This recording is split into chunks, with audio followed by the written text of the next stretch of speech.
indivisible. Thank you to the millions of Americans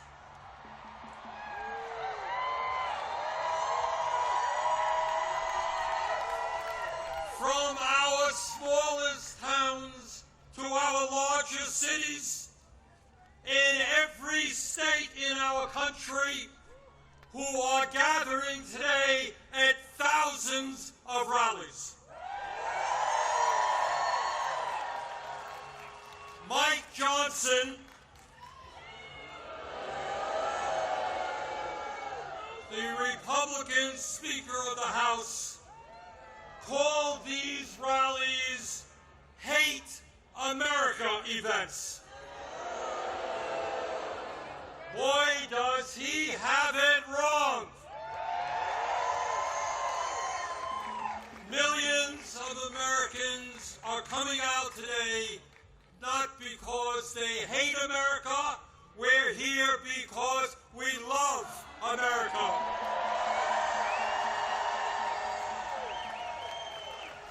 We're here because we're going to do everything we can to honor the sacrifices of millions of men and women who, over the last 250 years, fought and sometimes died to defend our democracy and our freedoms. In 1776, with extraordinary courage, the founders of our country announced to the world that they would no longer be ruled by the King of England. A king who had absolute power over their lives. They demanded freedom. And to bring that about, they fought a bloody war against the British Empire and the most powerful military in the world. Tens of thousands of Americans died in that 8-year war, but our forefathers fought on and they won.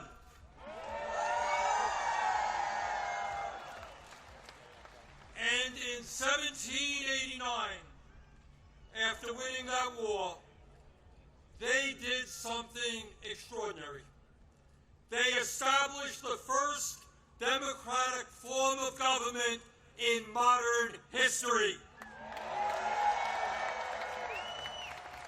They said loudly and boldly to the entire world, no more kings.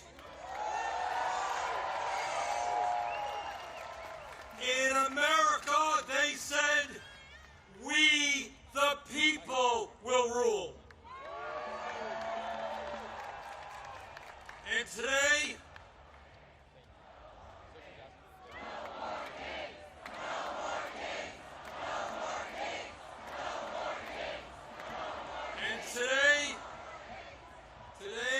in the year 2025, in this dangerous moment in American history, our message is exactly the same. No, President Trump, we don't want you or any other king to rule us.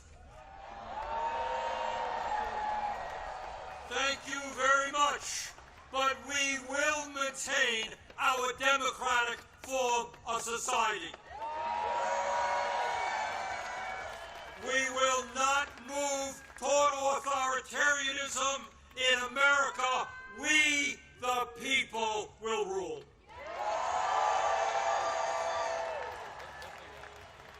When he was sworn in as the nation's first president, George Washington called this attempt at self-government, quote, an experiment entrusted to the hands of the American people, end quote.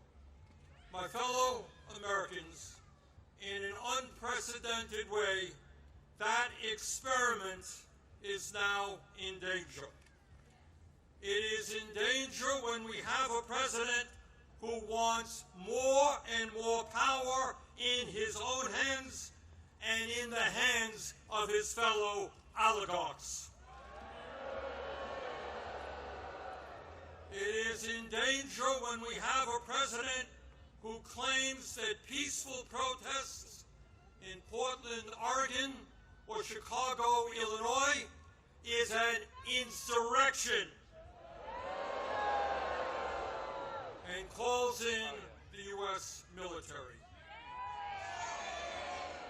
and then threatens to arrest the mayors and governors who resist them. It is in danger when we have masked agents working for ICE, breaking down doors, throwing people into vans without due process, and taking them to God knows where.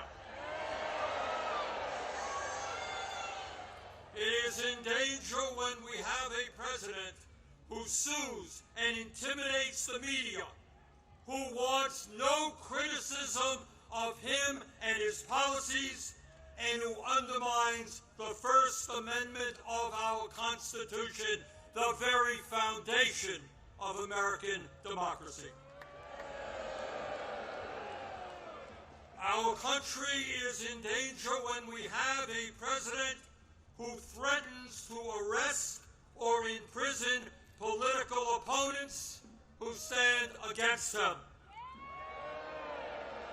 including the Attorney General of New York State, a sitting U.S. Senator, and the Governor of California. It is in danger when we have a president who undermines freedom of thought and dissent at our colleges and universities, and who attacks law firms that oppose him in court. It is in danger when we have a president who threatens to impeach judges who rule against him.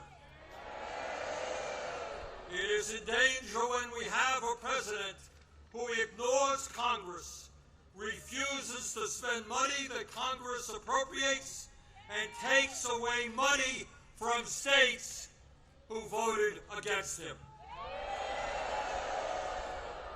It is in danger when we have a president who demands that states redraw congressional maps to ensure that his chosen candidates win future elections. It is in danger when we have a president who illegally fires tens of thousands of federal employees right here in Washington, D.C. and throughout our country, and rips up union contracts that workers have fought for and won. It is in danger when we have a president who grossly violates the Constitution by accepting gifts from foreign leaders, including a $400 million plane from the royal family of Qatar, and then allows that family to build an Air Force facility in Idaho. Let us be clear. This moment is not just about one man's greed, one man's corruption, or one man's contempt for the Constitution. This is about a handful of the wealthiest people on earth who, in their insatiable greed, have hijacked our economy and our political system in order to enrich themselves at the expense of working families throughout this country. Yes, I am talking about Elon Musk, Jeff Bezos, Mark Zuckerberg, and the other multi-billionaires who were sitting right behind Trump when he was inaugurated. Remember that? The very same billionaires who funded who have bestowed gifts upon him and who have seen huge increases in their wealth and power since Trump took office. Yes, I am talking about the insanity of one person, Mr. Musk, owning more wealth than the bottom 52% of American households. I'm talking about the incredible injustice of the top 1% in America now owning more wealth than the bottom 93%. I'm talking about the richest people in America becoming much, much richer, while 60% of our people live paycheck to paycheck, struggling every day to pay their rent and mortgages, pay for child care and education, pay for their health care and prescription drugs, afford decent quality food for their kids, and maybe, just maybe, put aside a few bucks for their retirements. I am talking about our nation, the richest country in the history of the world, having the highest rate of childhood and senior poverty of almost any major country on earth. I am talking about our great nation having 85 million Americans uninsured or underinsured, and 800,000 people who are homeless, including people a few blocks from here. All the while Mr. Musk is on his way to becoming a trillionaire. I am talking about the incredible danger of the richest people in this country pouring hundreds of billions of dollars into artificial intelligence and robotics, which in the next decade will decimate tens of millions of jobs for the American working class. I'm talking about a billionaire class who believe that they have the divine right to rule, and who not only want massive tax breaks for themselves, but who reject any form of accountability or checks on their power. My fellow Americans, we rejected the divine right of kings in the 1770s. We will not accept the divine right of oligarchs today.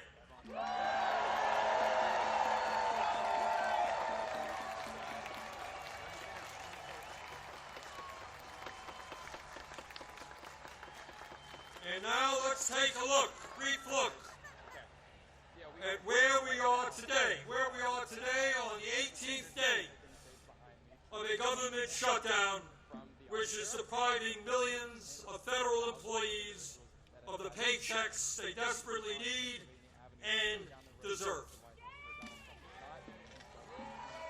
Let me cut to the chase and tell you exactly what this shutdown is all about. As a result of Trump's big, beautiful, disgraceful bill, which made massive cuts to Medicaid and the Affordable Care Act, 15 million low-income and working-class Americans are going to lose the health care they desperately need to stay alive.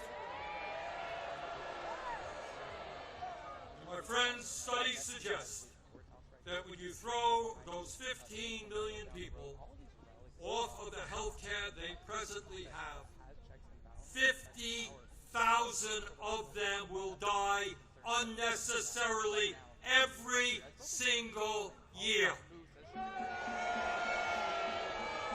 50,000 Americans will die unnecessarily every single year. But that's not all. As a result of that same terrible piece of legislation, over 20 million Americans are going to see on average a doubling of their health insurance premiums through the Affordable Care Act. In my state of Vermont just the other day, people received notices from insurance companies that their health care premiums in some cases would triple or quadruple. And that is going on all over the country. At a time when we already pay, by far, the highest prices in the world for health care, millions of Americans are going to see outrageous increases in their health care premiums, which they cannot afford. Why is that happening? Why are the Republicans making a broken healthcare system, a dysfunctional healthcare system, even worse? Why are they bringing our healthcare system to the verge of collapse? We all know the answer. We all know the answer. It was to give $1 trillion in tax breaks to Mr. Musk, Mr. Bezos, Mr. Zuckerberg, Mr. Ellison, and the rest of the 1%. $1 trillion in cuts to Medicaid, and the ACA, $1 trillion in tax breaks for the 1%. That, my fellow Americans, is what this shutdown is all about. And let me be as clear as I can be. No, I will not vote for a budget that throws 15 million Americans off their health care.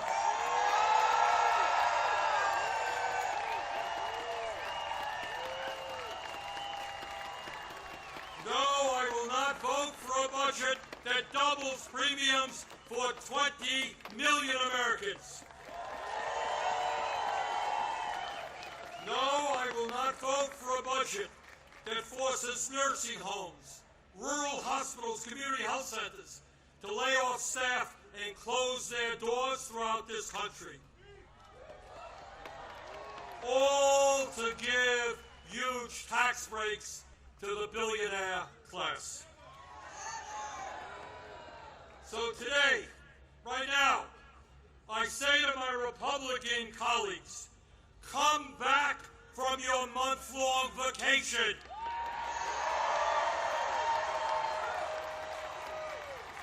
Start negotiating and do not allow the American healthcare system to be destroyed. End this shutdown.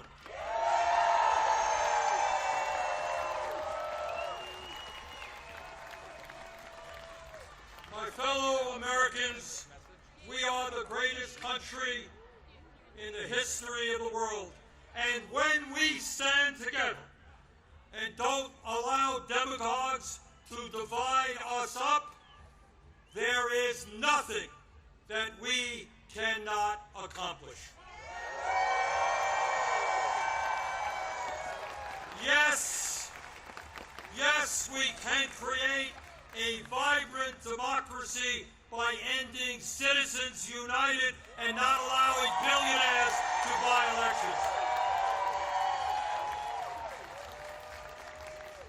Yes, we can join the rest of the industrialized world and guarantee health care to every man, woman, and child as a human right.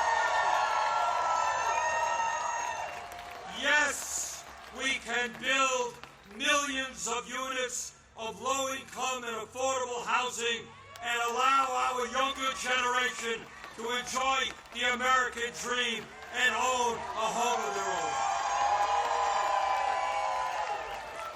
Yes, we can make public colleges and universities tuition-free, and have the best child care and public school system in the entire world. Yes, we can expand Social Security so that every senior in our country can retire with dignity. Yes, we can raise the minimum wage to a living wage and guarantee every worker the right to join a union. Yes, we can lead the world in transforming our energy system away from fossil fuels and create millions of good jobs as we save the planet. Yes, we can guarantee that every woman in this country has the right to control her own body.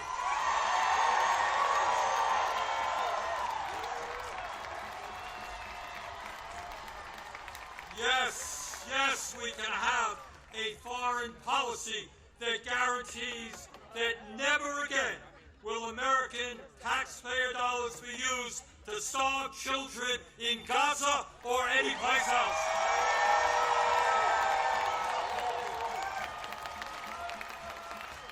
And now let me raise a question that I've been asked over and over again. You know, Bernie, great ideas, but how are you going to pay for them? Great question. Thanks for asking. And here is the answer. At a time when the wealthiest people in America have never, ever had it so good, at a time when billionaires are paying an effective tax rate lower than a truck driver or a nurse, yes, the top 1% and large profitable corporations will pay their fair share in taxes.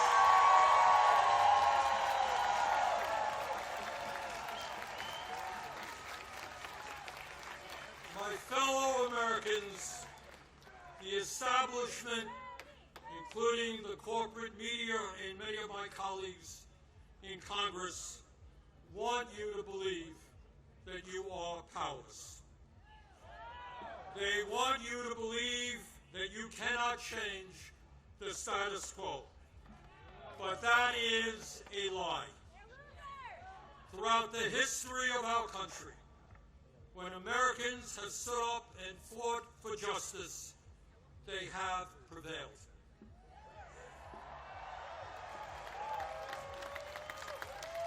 When the founders stood up to King George, they were told it was impossible, but they won. When abolitionists fought to end slavery, they were told it was impossible, but they won. When workers organized to form unions and stood up to their bosses, they were told it was impossible, but they won. When women demanded the right to vote, they were told it was impossible, but they won. When black Americans fought to end segregation, they were told it was impossible, but they won. When the LGBT community stood up for their rights, they were told it was impossible, but they won. Brothers and sisters, they did it then, we can and will do it now. And how do I know that we will succeed? Take a look at this huge crowd right here in our nation's capital.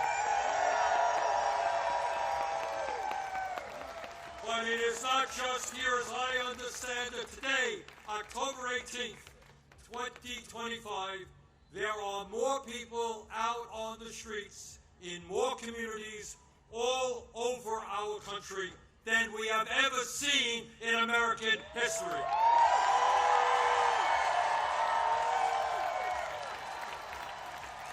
Brothers and sisters, this is not the end.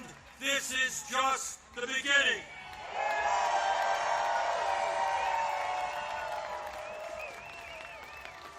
Together, when we stand united, when we don't allow Trump or anybody else to divide us up by the color of our skin or where we were born or our sexual orientation, when we stand together, we will create the kind of nation that you and I know we can become.